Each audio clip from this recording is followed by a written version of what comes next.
Iblis, interestingly enough, used to be one of the highest worshippers of Allah subhanahu wa ta'ala. He was a superstar. He was incredible.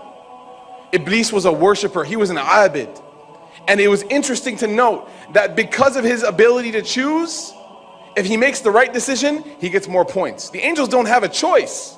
All the actions they do, that's how they're built. But if someone has the choice to do right or wrong and they choose the right, that's plus points for them. So Iblis used to hang out with the angels, because the angels are the top of praise of Allah subhanahu wa ta'ala, but Iblis was so good that he was able to kick it with the angels. He actually worked among the angels, literally. But he wasn't an angel, he was a jinn, made of fire. The angels are made of light. He had a special rank, he was God-fearing. He was devout.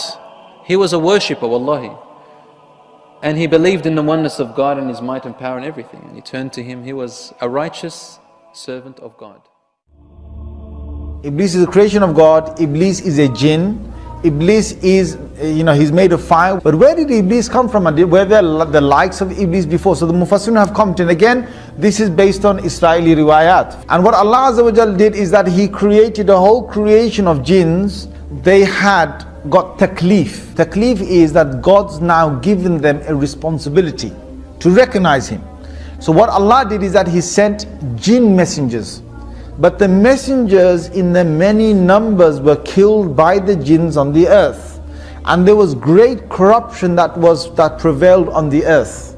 Now there was one notable jinn that was very pious. And again, all of this is in the Israeli riwayat. You can't verify it and say it's absolutely authentic.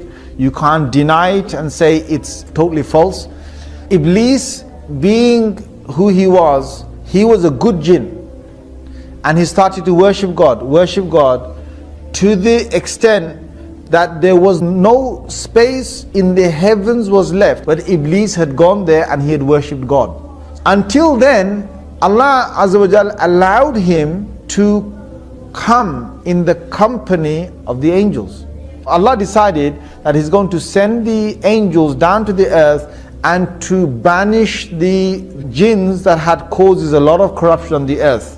Iblis volunteered that if he can come with the angels to kill these corrupted jinns on the earth, and Allah Azza wa Jal gave him permission. So he came and they killed a lot of these jinns. They left only a few on the earth. And from these few again the progeny of the jinns would start. Now Iblis returns back. Suddenly Allah reveals to the angels and He says, when your Lord, your provider, when your sustainer said to the angels, I am about to make on the earth a vicegerent, or someone who will take command, second in charge, or someone who will rule again, reign after the last reigning, I'm about to make a Khalifa on the earth. Now when Allah said that, Iblis got really happy. Allah is going to now make a Khalifa perhaps from the jinns. But Allah's decision wasn't that He's going to make a Khalifa or a vicegerent from the jinns. His decision now was that He's going to create this new creation. Now this shocked Iblis.